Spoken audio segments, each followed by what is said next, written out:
இன்னைக்கு இட்லி உப்புமா எப்படி பண்றதுன்னு பார்க்க போறோம். நான் வந்து ஏற்கனவே ஒரு இட்லி உப்புமா வீடியோ போட்டிருக்கேன். அது வந்து வத்தல் பொடி வச்சு போட்டிருக்கேன். இது வந்து கொஞ்சம் துவையல் அரைச்சு கொஞ்சம் டிஃப்ரெண்டா பண்ண போறோம்.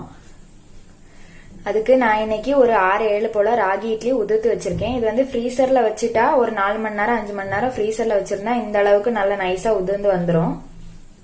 தாளிக்கிறதுக்கு கடுகு, உளுந்து, கருவேப்பிலை, ஒரு 6-7 சின்ன வெங்காயம் இந்த மாதிரி கட் பண்ணி எடுத்து வச்சிருக்கேன். துவையல் அரைக்கிறதுக்காக 2 டேபிள் ஸ்பூன் தேங்காய் துருவல், 3 பச்சை மிளகா, 3 பல் பூண்டு, கொஞ்சமா ஒரு சின்ன துண்டு புளி எடுத்து வச்சிருக்கேன். நம்ம இப்ப எப்படி பண்றதுன்னு பார்க்கலாம்.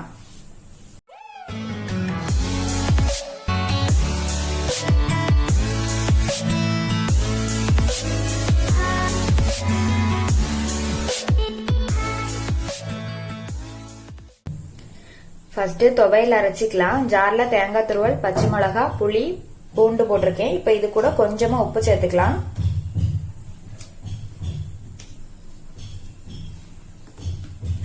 இப்ப இதை அரைச்சிட்டு வந்துடலாம்.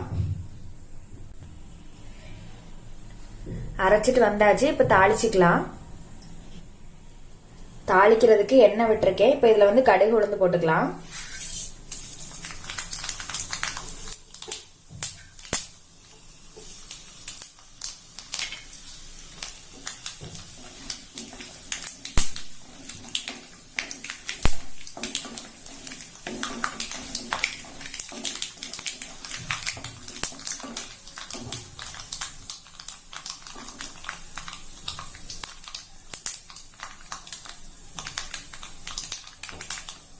கருவேப்பிலை,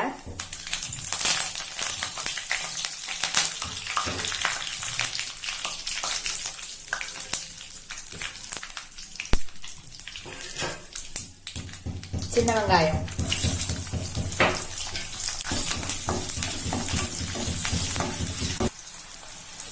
சின்ன வெங்காயம் கொஞ்சம் வதங்கியாச்சு. நம்ம அரைச்சிட்டு வந்து துவையில போட்டுக்கலாம்.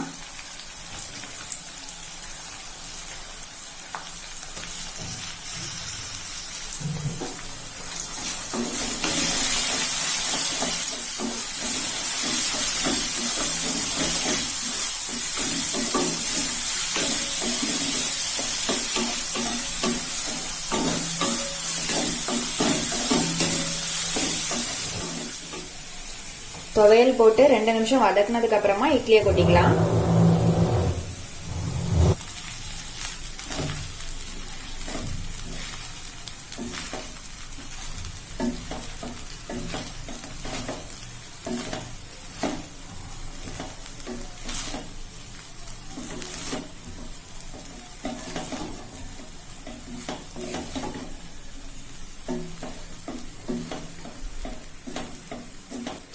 இட்லியில ஏற்கனவே உப்பு இருக்கும், துவையல்லையும் கொஞ்சம் உப்பு போட்டிருக்கோம். அதனால நான் இது கூட உப்பு சேர்க்கல.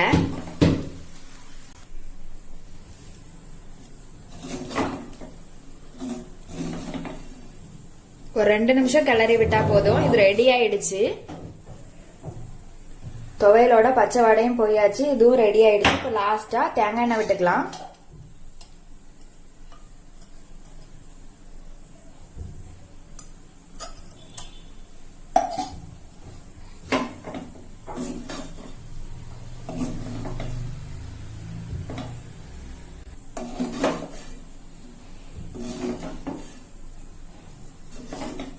அடுப்பு ஆஃப் பண்ணியாச்சு.